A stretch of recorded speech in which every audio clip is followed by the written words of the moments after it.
The VC Project. So we could make this entire podcast about guns. That would be very fun. I also apologize. I got to open my soda. We're also recording this podcast over our lunch break because we're actually working and kicking butt today. And I don't get to use this sound effect often, but it is awesome. And welcome, Mr. Chuck Espinzoa. Thank you very much. Thank you very much. Dude, I've been wanting to have you on as a podcast guest for a very long time. I did not for a number of reasons. One, because you don't come to visit, every other week. It's every couple of months. But secondarily to that, I feel like it was cheating having you come on early, pulling that card to have, we're using a lot of our friends and resources because it's easy. It's right? like pulling a joker out of the deck. It's the low-hanging fruit when we pull of our friends on the podcast. You're kind of a natural at it. I kind of wanted to work up a little bit and get some other guys on. So appreciate you driving all the way from Virginia, 12 straight hours overnight just to do this podcast. Yeah, it was a hoot.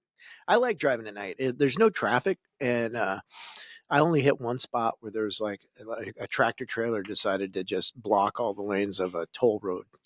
And you did not break down like I did when I drove home from your house last time. So that's a plus. I apologize to anybody who's going to be listening to us eating as we're doing this, but we have to leave here immediately after this podcast. And that's the only time we've driving through the night like that.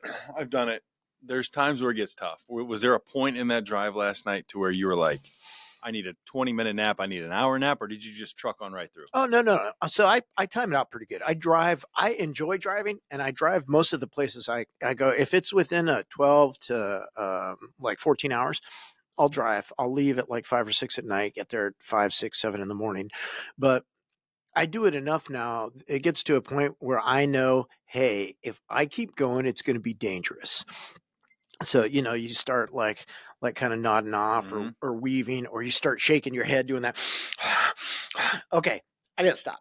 So I'll find a rest stop and I'll pull in, use the restroom, grab some water, and then I'll lean my seat back. And so my new car is a diesel, so I could leave it running and it doesn't burn a lot of gas. It's very fuel efficient.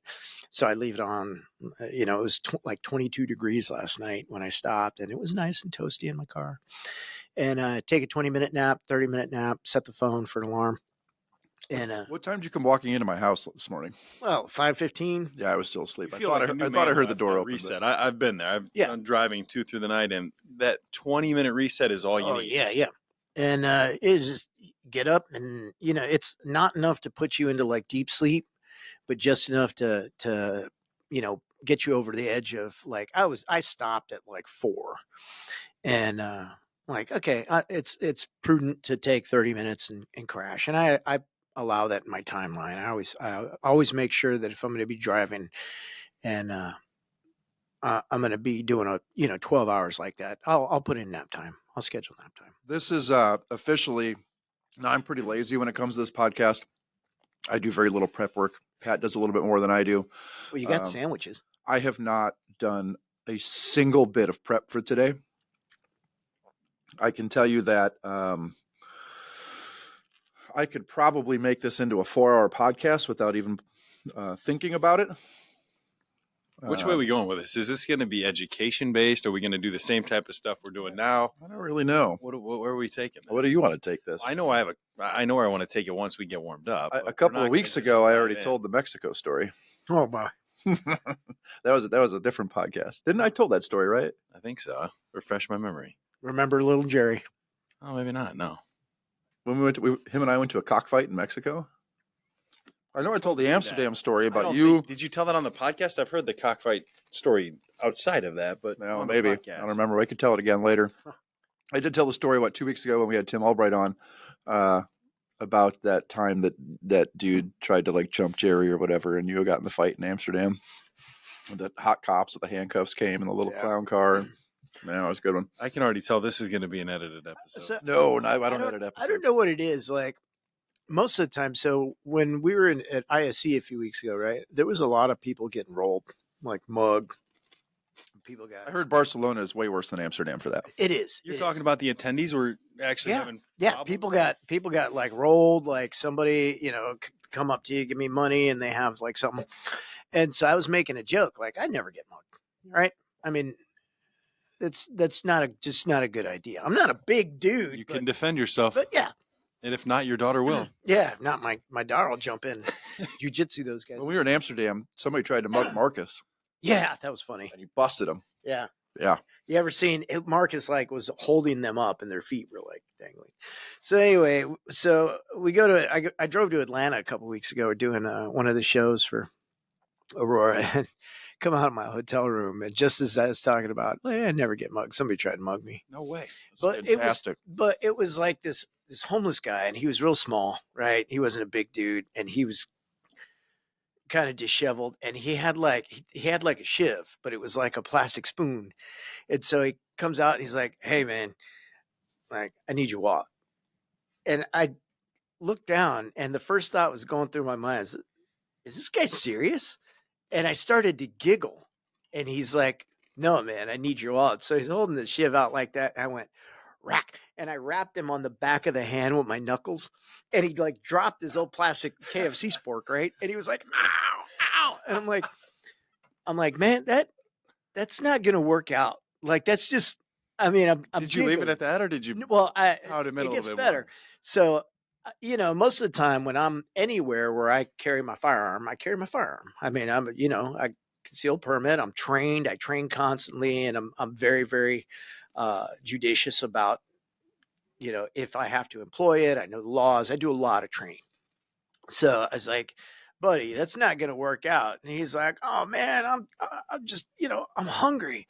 And I kind of opened my shirt and I said, that's the wrong thing to do. That could have ended a whole different Were you way. carrying? Oh yeah. Yeah. I'm like, Yeah.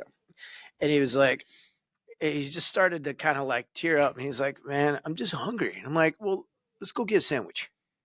So he's rubbing the back of his hand. So we go down and like grabbed a sandwich, and he is telling me I live in a tent around the corner. I mean, you go into a big city and we're always there for shows and, people pulling out all the stops, and there's a lot of money thrown at places, but still there are tons of homeless people.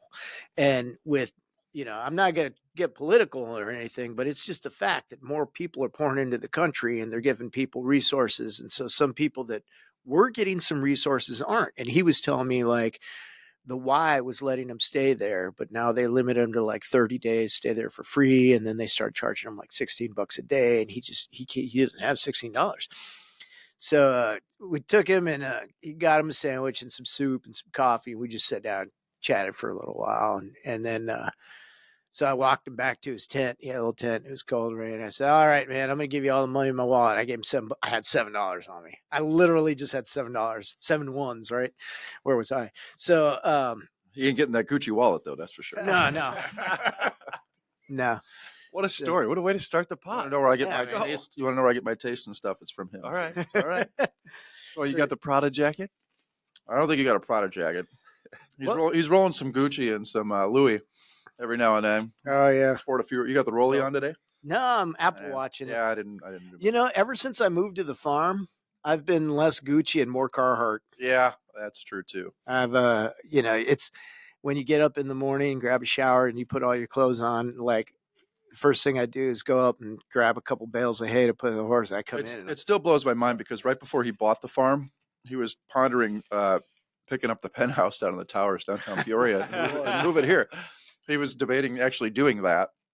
And I think the biggest thing that kept you from doing it was your daughter. It was 100%. And then the exact opposite happened, and he bought a farm. That's quite the opposite. Yeah. Sounds like, or from the videos I've seen, it's working out pretty well down there. though. Man, place is great. You never realize how much like working in the Beltway, doing AV in the DC metro area. It's mostly government, top secret stuff, cleared stuff. And we're not like secret squirrel in it. You just have to have a clearance to get into these places because everybody does. And it's stress and pressure and high speed and everything is, it's Beltway bandit in it. And then there gets to be a point in time, and this was before COVID. This was before everybody was like, I got to get out of the city. Like, life changes happen, and I'm like, I'm out. I travel for work. I was teaching with the VIX at the time, and I was on the road 2 to 3 weeks a month. So when I got home, I didn't want to answer a phone. But you got that right before COVID. Oh yeah, I bought it in November of 19. And then I remember I came out for New Year's Eve, and I was coming here for New Year's Eve, and I was going to be going straight to Phoenix to Jeremy Elsesser's to do some training. And when I was here, the day after or the day before New Year's, they called and said, "Hey, we're canceling." And then we went to Amsterdam, and it was the last ISE in Amsterdam. We partied so hard that New Year's here in Peoria. I think that was well, you met Sam and Kathy. Yeah. And they were at the ball game. So then we partied with them all night back when they owned the old place. And and then we went to Amsterdam like 2 weeks later. Yeah. And I remember Marcus and I are sitting in the bar in Amsterdam. We get on the plane, and then we get off the plane, and we're going through customs, and it's like something's weird. And they're like, "Yeah, you're lucky. They started shutting down the airports when you guys were in the air." And we're like, I am convinced that I am ground zero patient 1 for the state of Illinois for COVID. You were sick there for a while, "You were right? rough." As soon as we got back from Amsterdam, this is February of 2020. Mm-hmm. The Rona had just been announced. We had literally spent a week in Amsterdam with a lot of people from China, From all over the world. Yeah. And then we all went back home, and I was so sick. And I remember going to prompt care, and all the news was breaking, and it was starting to get really bad. Everybody was starting to freak out because nobody knew what was going on. I go to prompt care, and the first question they always ask, have you been outside the country in the past 30 days? And I'm like, oh man. I go, yes. I've been out in the last 30 minutes. When? I go, about a week ago. They said, where are you at? I said, Amsterdam. They said, okay, the Netherlands is not that bad for COVID, so it's not a big deal. I go, but, and they go, what? I go, I was also at a trade show where like 50% of the people are Chinese. So she goes, oh, and I'm immediately expecting people in hazmat suits to come out for them to stick me into a trailer. Like, she goes, take some Tamiflu and go home. I go home, take the Tamiflu. It makes me 1,000 times worse. Okay. I can't function. I can't move. I am out for a week. It took me another 2 weeks to regain any kind of energy. And of course, there's no testing. There's no nothing like that until the following year. I actually get COVID. I test for it. Same exact symptoms. So I know for sure that I had it, and I was one of the first. It's just looking back at that time, I'd never been through anything remotely like that. You guys have, been through some more things in the lifespan, but for that, it was so weird. I was still playing at the time. I was with the Marlins, and we get in one day, and there's like 150 guys in spring training. They bring us all in, and they're like, we're having a meeting with a doctor today. So he comes up and does this giant presentation on what COVID is. I'm like, I have no idea what. Did he put the rubber glove on? I would love to see though whatever that first report was. I wish I would have it on file just to actually compare it to all the stuff that came out in the months to come, because things were changing so fast. And they're like, we don't think this is going to be a big issue. 2 days later, they shut down spring training. We were all driving home. Did you play when the stadiums were empty? Did you do any of that? So was that weird? Was later in August. Yeah. So Wow. Baltimore, Camden Yards in Baltimore. Mm-hmm. So when I first got called back, because I didn't make the initial roster back with the Marlins, but then COVID hit the team. 15 guys got hit. So I was literally on a boat, and they called me. They're like, hey, are you ready to go? I'm like, yeah, I just got done training, which I did the day before. So I go from the boat that day to the airport to Florida. Then they send me to Camden Yards. So I'm a backup that first day. So I don't even I go warm up. You're like a just in case guy. And then I go in the stands. And this is before they figured out that they needed to pipe in crowd noise. So it's dead quiet. I was one of 4 people in the stadium watching a baseball game. So I fell asleep, as you can imagine, in the to- middle of the city there. Just To relate that to what we do, not because I'm trying to bring it back, but whenever we do streaming systems for churches, which we do a lot of, and we have in the past couple of years, I always tell everyone in the church, we have to hang a microphone just up and just pick up the noise, and it mixes nowhere other than into the stream, because it's very disconcerting for anybody watching the stream to not hear that background noise, just air, right?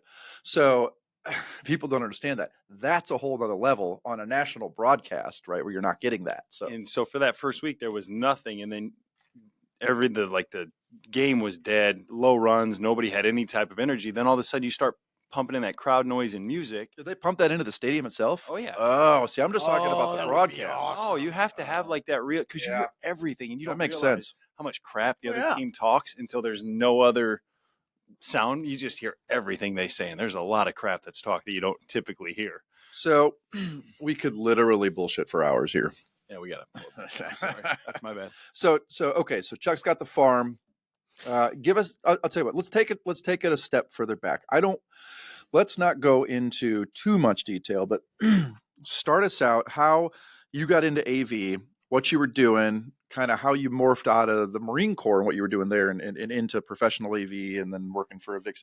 Get us up. Give us the 5-minute, 10,000 foot. How did you get from point A to point B? Okay, so I started off in high school, like a lot of other of our, AV professionals doing DJing and setting up small stuff. But I was actually involved with the musicians union, and so I started doing small gigs, just rolling cables and learning stuff from the old sound guy, right? The old gray-haired ponytail dudes wearing concert shirts, and little by little started learning things like gain structure, how to do monitors, and so go through high school. Right after high school, join the Marine Corps, going in the Marine band. And in the Marine band, it was What'd you play in the Marine band? so a lot of stuff. My main MOS was a trombone player, a horrible trombone player. And I played guitar and bass and a bunch of other things.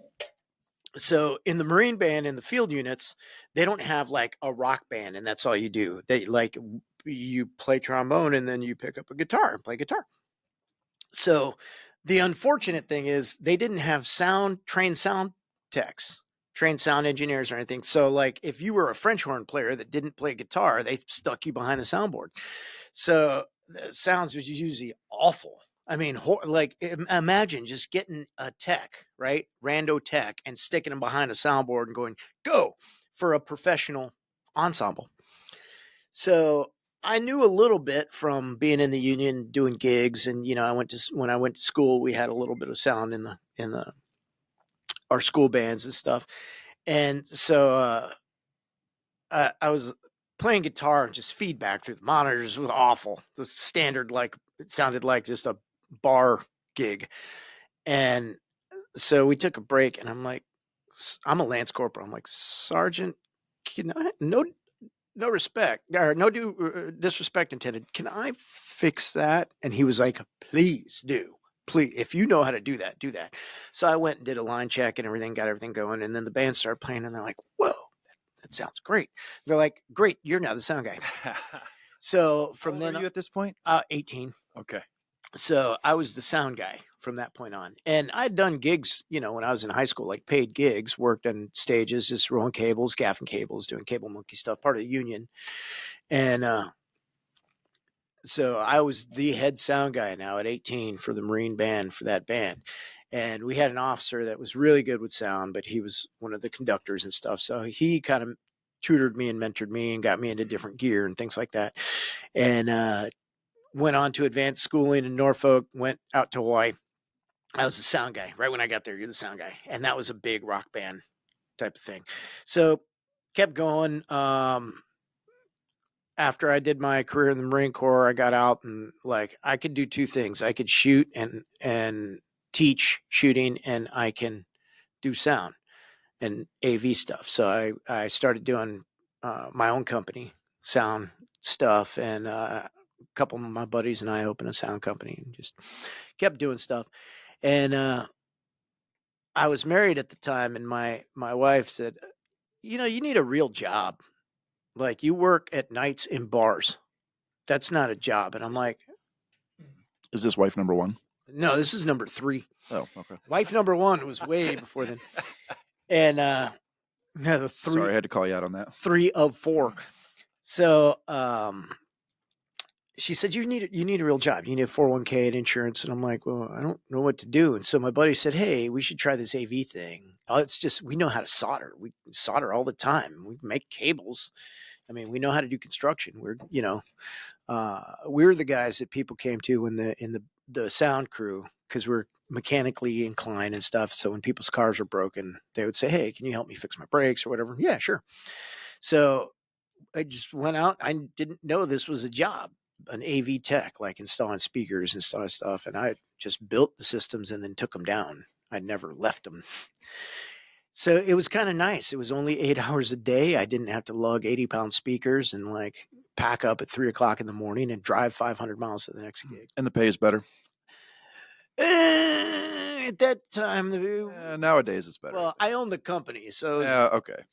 but now The hours just sucked. yeah, the hours were awful. It was awful, but we liked doing it, and so I got that job and figured out it was kind of cool. But the one thing I figured out, so being an AV tech in a small company, in the Marine Corps, if you did a job, there was a book that told you how to do the job, standard operating procedures. And for every like rank, you had certain metrics you had to hit, right? And so if you needed to know what any job was, you could read the book. Well, there was no book for AV techs.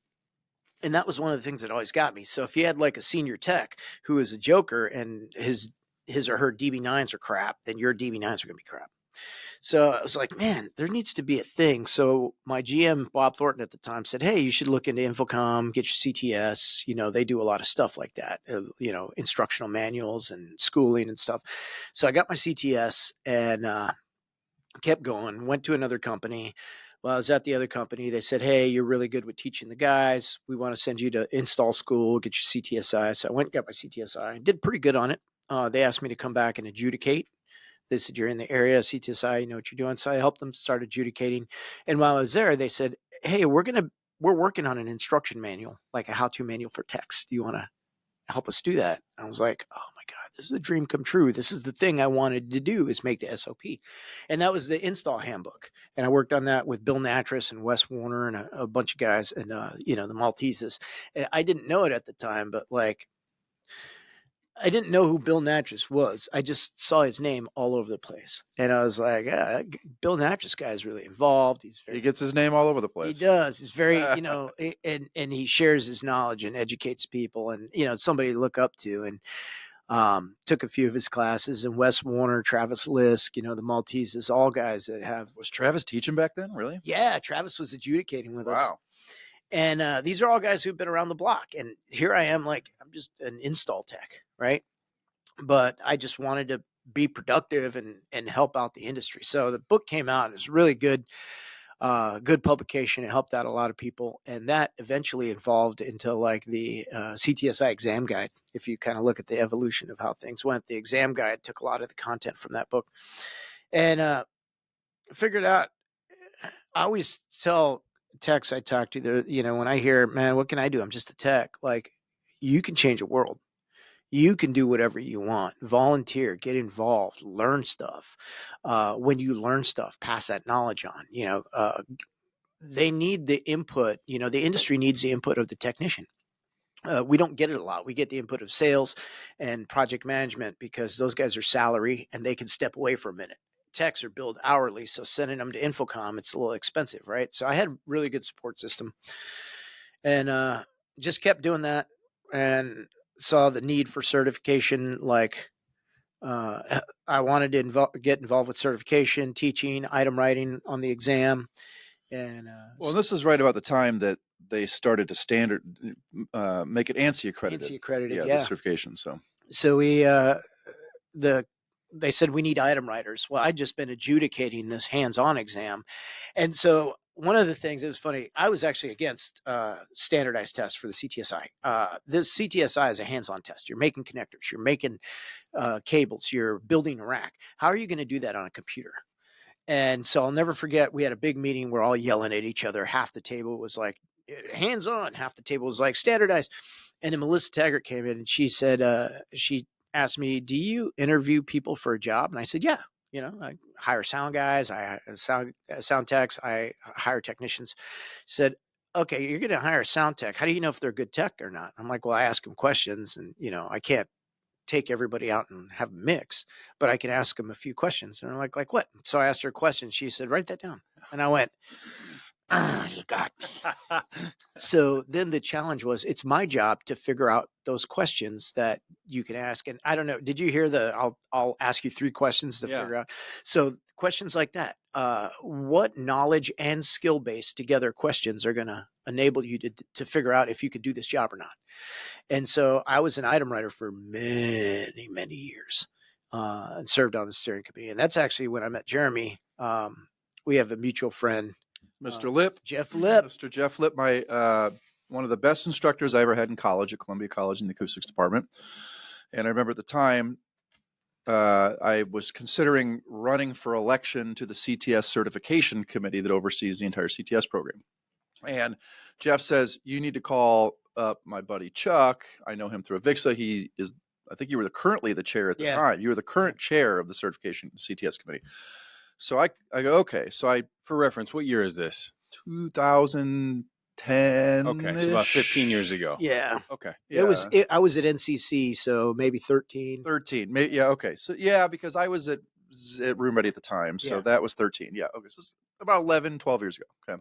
So I call up Chuck and I said, hey, my buddy, our buddy mutual friend Jeff said I should call you. I'm thinking about running for certification committee. Just wanted to know what's involved.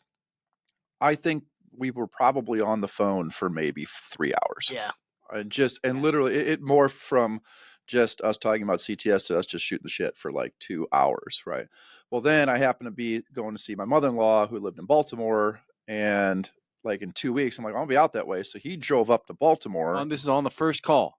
Yeah. So we set all this up. Then like a couple weeks later, we go and hang out, and we went to the Melting Pot. In Baltimore. And so we're with the wives. Share a chocolate fondue pot, friends for life. We're with the wives who we both just kind of were like, okay, you guys talk over here. And like us, we were just shooting the shit for hours, right?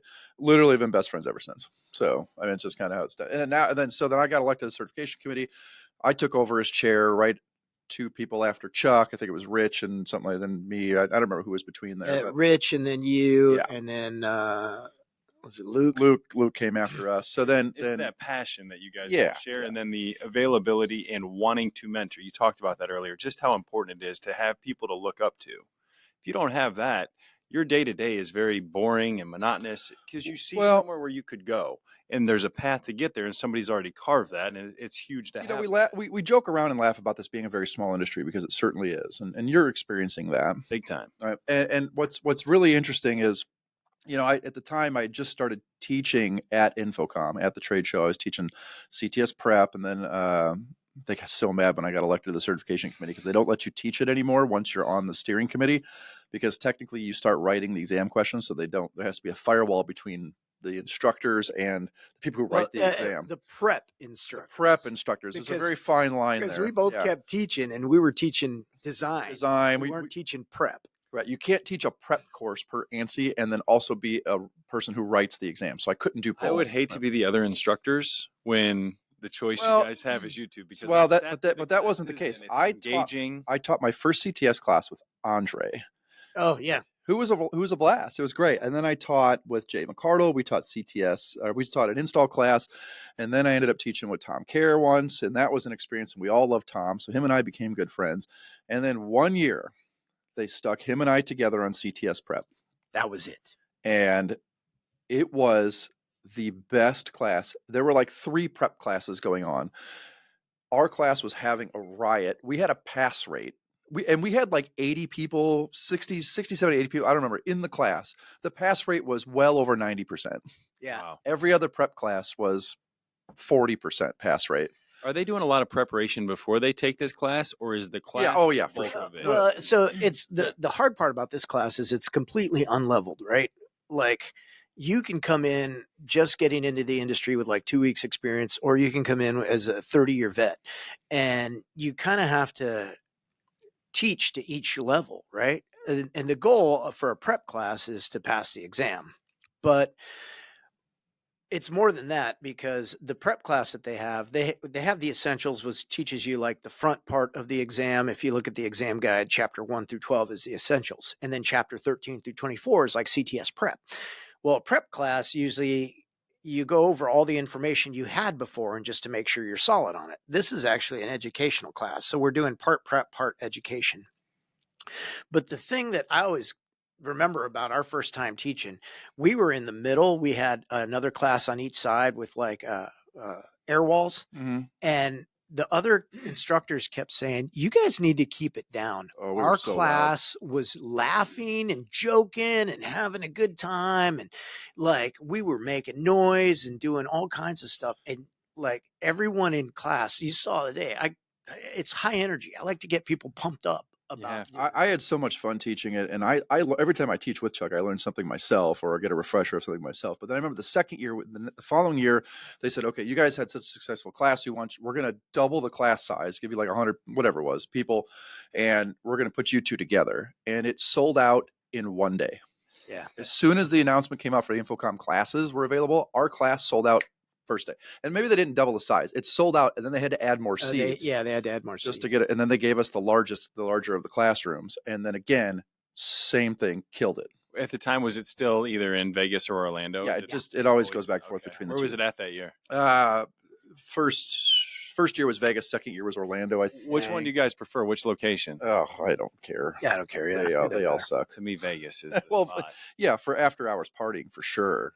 So I liked Vegas because we were at the Westgate and it was a quick walk. Yeah, the walk is better. You're at the audiovisual capital of the world there. Well, yeah, outside of Times Square, but like but you got to remember when we get there, because we're in Vegas for a week and a half, which is a lot of time. Okay, when we're there, we never walk outside. We walk from the hotel through the walkways to the convention center every day for like 4 days with all the prep and everything else. Yeah, we never leave. And then we leave to go eat dinner one night maybe.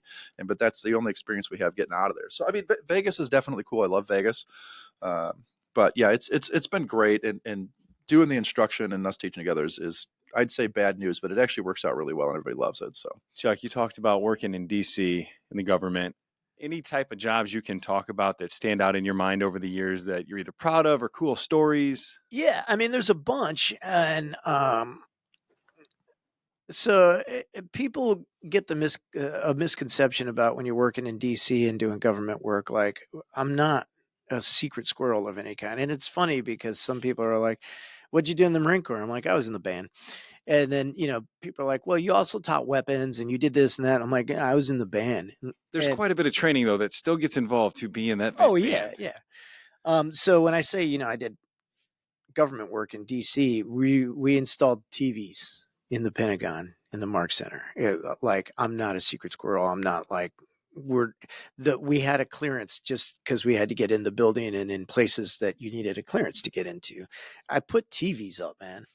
Like I put in speakers and microphones. One project we did that I take a lot of pride in is the Marine Forces Pacific Command and Control Joint Operations Center in Hawaii. And it was several months. I actually spent like 18 months in Hawaii. And it was massive. I have pictures of it before it was accredited, right? Before they did all the secret stuff in there, before they put computer feeds on monitors. So I have pictures that are actually released for publication. And I mean, it is gorgeous. There's a 36-foot diagonal screen. It was 6 projector blend at 65 feet. I mean, and I was the lead tech on this job, and any like trick you could pull out to make this job work was pulled out, and then a few tricks were learned. And it's funny. Anytime you learn a skill, it's not done easily. And anytime you learn something really good, it's usually because you got bit in the butt by something. And man, I walked out with like half of the butt I went in with, but I got so much better doing that and knowing and figuring out all these things and doing all these things. And you learn more from failing and from hitting all that. You hear that from executives all the time.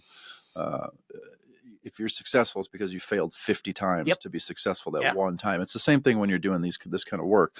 You learn from the problems and the issues that arise.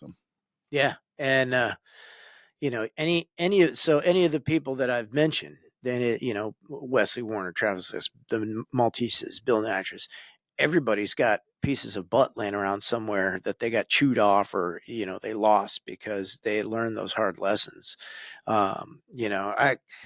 still today, Jeremy and I talk about this or that job or whatnot, or he calls me from Texas. He's like, switch. And it's still lessons learned. And that's the way you learn things, and the lessons stick. Having that network that we have, that we've built up, and like I said, it's talk about small industry. Us teaching at Infocom is even a smaller group of all of those. I mean, it's all the key people in the audiovisual industry, and we're a tight knit group. But what's really cool about it is, you and I come up with a problem. If I don't have an answer for it, there's one group chat text away from getting the answer that I need to just about any problem or any piece of equipment I need to figure out. Do you think the industry has enough to sustain that? Because I don't see a whole lot of younger people. When I say younger people, 23, 24. This has been a problem for as long as we have been in the industry. And it seems like a huge opportunity. This makes his blood boil. So I'm about to rant. So, okay. One of the things that I've seen in the last, and it's got to be the last 5 to 10 years, AV professionals, when I first got into the industry, knew the science of AV. Like real AV professionals knew the science of AV. You did AV, you crunched the numbers. There's no shortcutting, converging a 3-gun CRT projector. You have to do it. And when you're designing audio, you have to do it by the numbers. And now, I can't tell you how many times he said it's math. It's a math problem. It is. You can't avoid it. This is a science. AV is a science. Light waves are a science. Sound waves are a science. And the more you know about the science, the easier it is to actually make a solution that works. I see a lot of AV professionals nowadays, and they don't know the science of AV. And you can get really popular on social. You can get really good. You could be well known and still not know a feather duster from a duck's butt. We were just talking about this in the car on the way over this morning. Yeah, still not know a feather duster from a duck's butt about audio. And, I get people who are very, very well known in the industry. They're very popular, and they sit into a class and they're like, man, I didn't know any of that. Like, I think that's the one thing that gets me is like AV professionals, the really good AV professionals know AV. They know the science. And now that we're getting into networking, another thing we talked about today is AV is going on the network. And I fought it for a long time. I'm not an IT guy. Like AV is IT now. IT is AV. Knowing those things, it's another transport that you have to know about, just like electrons on a cable. We're not seeing those lessons learned. We're not seeing that education. We're not seeing the people with that expertise and knowledge nowadays. Yeah, it's getting few and far between, or it's dangerous because some of the equipment is very forgiving to a point where you can get away with some things, and a lot of these companies are doing that. All these people can, they can get their job, they can keep their job for a while, but as soon as one little issue comes up or anything remotely complex, it's all down to science. And if you don't know it, yeah, you're hosed. And just like I was talking today, the more ingrained these concepts are and that you use them. I was packing up. Okay, so one thing that Jeremy didn't probably tell you is I was getting ready to come up here, and we're getting ready to do some work and have some fun. But I was up for the last couple of days actually working on some of the things that we were doing. Literally haven't slept, and so I'm packing all my stuff up to get ready to come up here and thinking to myself, okay, I got this, I got that, I got that. I just packed this at a time, boom, boom, boom. And I'm driving like 10 years ago, I would have had to have checklists and this and that, and I would have checked everything 10 times. But now that I've done it 1,000 times, I've done it wrong 500 times, and then 501 started doing it right. I could just throw it in the bag and run. And any professional, any level of professionalism where you get to that level, and once you're an athlete, you've thrown a pitch wrong tens of thousands of times until you did it right, and then you did it wrong a few more times again, and then right, and then the amount. I'm sitting here today. I don't know if I go that far. The amount of times of wrong are larger than right, and then it starts to change where the amount of times of right is larger than wrong, to the point where you get up to the level where you're at. the amount of times that you do it wrong is minute. It's like 1% of 1%. And the amount of times you do it right is almost like you almost forgot how to do it wrong. So doing AV stuff, putting systems together, getting ready to talk or just, getting ready to do a project, the amount of times I've done it and failed, I can't even count. And you work to get it like every single time it's right, every single time it's right. Or when a concept, something else comes up and it hits you, you're like, I got that. I can put these concepts together and get it. Once you get to that level, but it's reinforcement in the science. I know, like the calculation I just wrote out, the 20 log, you just write it out real quick because I've done it 1,000 times. And you said, though, you made the point today, just because you have that in the tool bag, you got to keep using it. Yeah. Because if you stop, then it goes away. And Yeah. you were going around the room asking people interesting things about themselves. If it would have got around to me, I told this on the last podcast, I was a pretty good violinist. Now I play once a year. And you forget you remember the basics, but if you don't hone these skills, and the same goes for, the technicians and even what we're doing on a day-to-day basis, we'll do a sound system, go away from it for a month where we're, doing a lot of video stuff and conferencing, and you start to forget, oh yeah, well, that's what happened there. So I know exactly what you're talking about. But, once you get to that level and it's bred with a lot of, desire to learn, desire to be good. You don't stay up for 2 or 3 days straight working on a problem or like working with a piece of gear because somebody's threatening your job like that. I've never, ever been worried about my job. I'm worried about, I'm not going to know this thing or I'm not going to be able to help somebody. That's what keeps me up at night is like, I don't have the capacity to help somebody else. It's hard to find people with that kind of work ethic anymore. I mean, they're out there. They're definitely out there. We have a few that work for us. It's Makes great. all the difference in the world when you can find them. But those individuals are so rare sometimes. Yeah. It's just, I'm not happy about that. I wish everybody was like that. It's just not. It's funny because you could teach people, anyone, AV. It's finding the person that has that. I found so many. Like when I was at one company, they said, we need you to recruit a couple kids, like literally kids. And I said, okay, I should go for someone between their junior and senior year, take them in that summer, train them, like pay them apprentice hourly and bring them in and I'll teach them everything they need to know for their CTS. And then when they go off for their senior year, they can go off thinking, okay, I can go to college and learn engineering or study CAD or something like that if I want to get into this. Or if I don't want college debt or go to college or, I just want to work, I can go back and get my CTS and start working at 18. And I've had so many kids do that. And they're dual certs now that teach at the show. I mean, they're good. And that's one of the great things about AV, but you just have to find that, man. Auto shops. One of the courses that's dying right in high schools, auto shop. You go to an auto shop on a Friday night and find some kid working on a 73 Chevy Cheyenne that's all beat up and they're trying to get it running, or go talk to the shop. Guarantee they will make a good AV tech. Oh yeah. They're just gonna be crushing it in pretty much anything. Waiters and waitresses in the service industry, you find that good waiter or waitress, and I have stolen so many. And we pay way better. Yeah.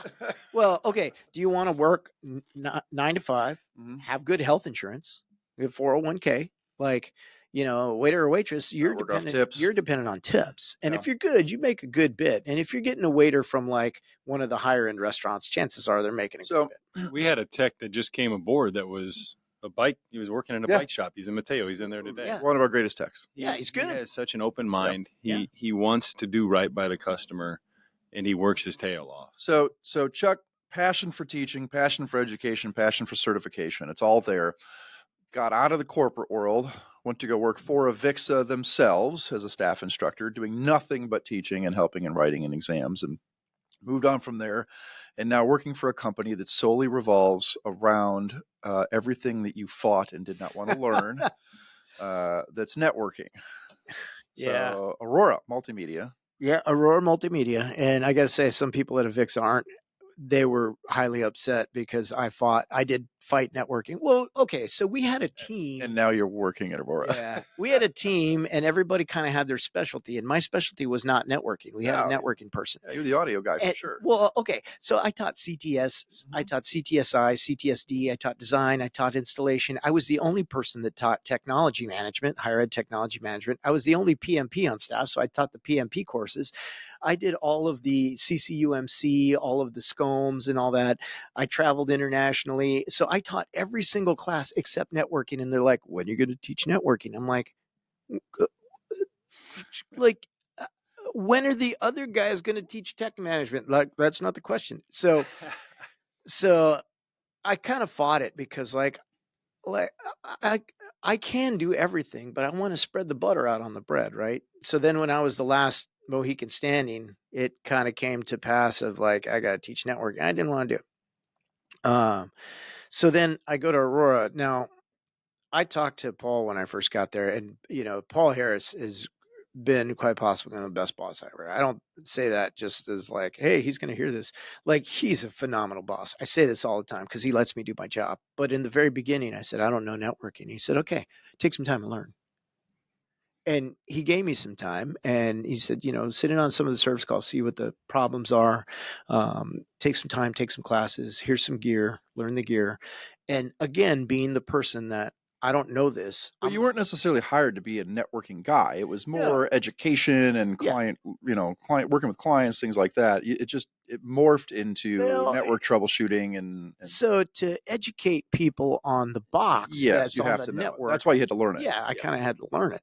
And so I took this deep dive into networking, and I started sitting in on customer service calls, which I actually kind of enjoy now because, I like to help people. I like to be there for people. And when the phone rings and I know the gear well enough. Like, I've taken calls while I'm driving in the car, no gear, no computer in front of me. And I'm just like, okay, open this up, do that. Oh, this port's blocked up, try and get this undone, or push edit here, right click on this, go to this. I feel I feel like behind the console, I feel like I'm in my niche. In front of the classroom, I feel like I'm in my niche. I didn't feel like I was in my niche behind a switch, and now I do. I've learned enough. Like, I feel like I can be effective and help people again. And so now we're teaching AV over IP courses, and I have the viewpoint of, I didn't know this a year ago. What are the things that tripped me up when I first started doing this? And now, well, that makes you a better instructor because you understand what trips up other people then, and how did you learn from that? How can I teach that to other people, even my guys that are out in the other room there? How are we going to teach them? So, it's interesting. Now you're still doing the teaching thing. You still love educating. We're still volunteering. We're still, heck, you and I started a consulting company around education consulting, right? Because myself, I created classes for Columbia College. We both sat on the Columbia College board for curriculum development together. It's something we enjoy doing. And then, we just started our consulting thing because we said, why aren't we making money off of this? I think the business plan started off as, we need money. We need spending money for the bars at ISC and InfoComm. When we're at ISC and InfoComm. That's literally why we started the business. So we own a business together, just doing education consulting and whatnot, and it's just for spending money. That's it. Yeah. It's a beautiful thing. Yeah, it is. I just told him this morning I wanted to buy a company Tesla. So it's a write-off.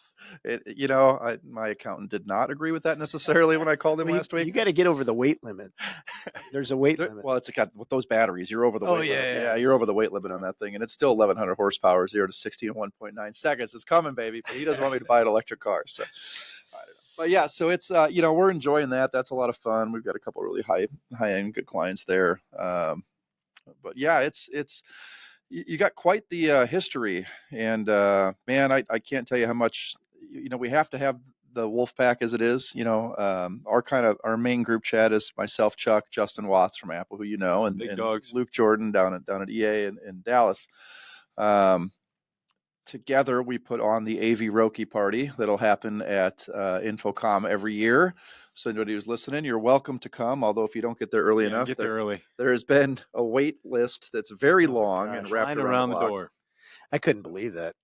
That was my first experience. It started with Really? like 10 people. You got to understand, like I'm taking Jeremy's like, oh yeah, we're having karaoke. And I'm like, okay, fine. Like whatever. It'll just be a whatever. No, night. Chuck and I, we're all throwing a party. You got to come, man. And I get in there and I'm like, oh my goodness, there's I'm not gonna all lie. of the people that are the who's who are in there and then people outside. It was nuts. It's literally the who's who of AV. I'm talking all the manufacturing CEOs, all the people who know everything that we've been talking, all the names we've dropped on this podcast. Everybody is there. And the line, half of them were still waiting in line to get in. That was the craziest year we've ever experienced. Yeah, they had like a velvet rope, and I'm like, "What's going on?" They're like, "We packed the bar." I'm like, "Oh, there's a line," and somebody came in and goes, "Yeah, the line's about halfway down the block." Are you kidding me? It was pretty awesome. People were still waiting in the line. Like I see that line. I'm down at No, they were Caesars waiting. doing something else. You know what I mean? Like We had the CEO of one of our major manufacturers waiting in the line, and I remember screaming at the bouncer, "You need to let him in right now. He's probably going to pick up the tab." We have not gone so far as to get corporate sponsorship yet, although I think that's going to be coming very soon because the bar tabs are getting a little. yeah, I was going to say pricey. Vegas prices are skyrocketing. You're going to need some sponsorship in there. But that's our consulting company, help pay for that kind of stuff. So it's a good time. But we had probably 300 people through the door easily that time. So that's coming up again. We were just discussing how we needed to start marketing that again this year. Yeah, Get the information out. We've been slacking a little bit on that. So that's You still got a few months. You're all right. We will do the AV Roki Wolfpack podcast coming up soon. I think we're going to move that from Tim Albright's platform to ours. Sorry, Tim. Am I going to get booted out of the seat when the wolf pack gets together? Well, we're going to have to do that one remote because there's no way we're getting Luke to. His wife does not allow him to go anywhere with Chuck or Justin or myself anymore. I was privy to see him at a conference one-on-one down in where were we at? Vegas? I can't remember where we were. Well, he gets to go places, just not with us Just not with us anymore. anymore. After the last ordeal, his wife will never allow him out of the house He's ever a again. character after 5 p.m. We'll leave it at that. Well, that is for sure. But the wife is not a fan. That's all. Well, she likes us individually, not together. Don't blame her at all. It's all dangerous, all downhill. Okay, Chuck, we could go on for hours. We will have you back on again, my friend. We have to get back to work. It's already that time. So, let's go back to work. And thanks for coming on, man. Appreciate it. Thanks for driving from Virginia just to do the podcast. The legend. I wish that was The legend was here. All right, awesome. The one and only Chuck Espinzoa. All right, thanks everybody. Thanks for listening.